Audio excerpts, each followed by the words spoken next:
Salut. Depuis que j'ai quitté mes émissions à la radio le 25 avril 2023, il y a déjà quelques mois, vous êtes plusieurs à me demander ce que je deviens, ce que je fais. Eh bien, mon travail à la radio, c'était pas mon gagne-pain. Il s'agissait d'une implication que je faisais bénévolement dans le projet de mon ami Marc Savoie, projet qu'il a lancé en 2017 et je me suis joint peu de temps après à ce projet-là. C'est à sa demande que je me suis joint au projet de Radiophile en 2017. C'était pour lui donner un coup de pouce et non par passion, puisque j'avais déjà donné, si on veut, de la partie à une autre époque.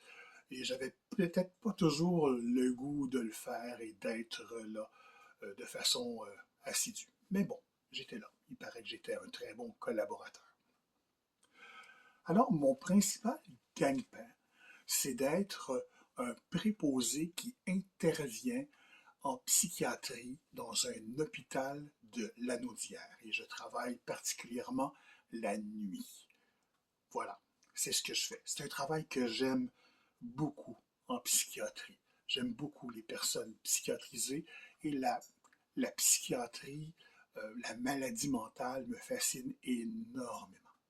J'aime plus ou moins les épisodes de violence, bien entendu, la violence qu'ils peuvent avoir lorsqu'ils sont désorganisés, mais en temps normal, ce sont des gens extraordinaires que j'aime beaucoup.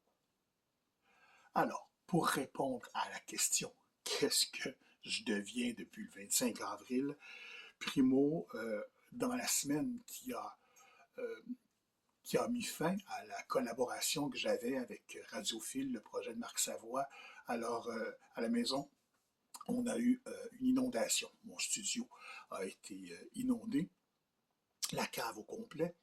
Alors, tout a été défait et on en a eu pour plusieurs mois avec les expertises, avec les assurances, avec le nettoyage, avec les travaux qu'on a dû faire pour venir pallier à de futures autres problématiques d'inondation. Voilà. Et puis, deuxièmement, j'ai senti le besoin de refaire une relecture, pas de refaire, mais de faire une relecture de vie. Je suis beaucoup là-dessus. Vous allez sûrement en entendre parler. D'ailleurs, je vous en parle demain. Salut, bonne journée.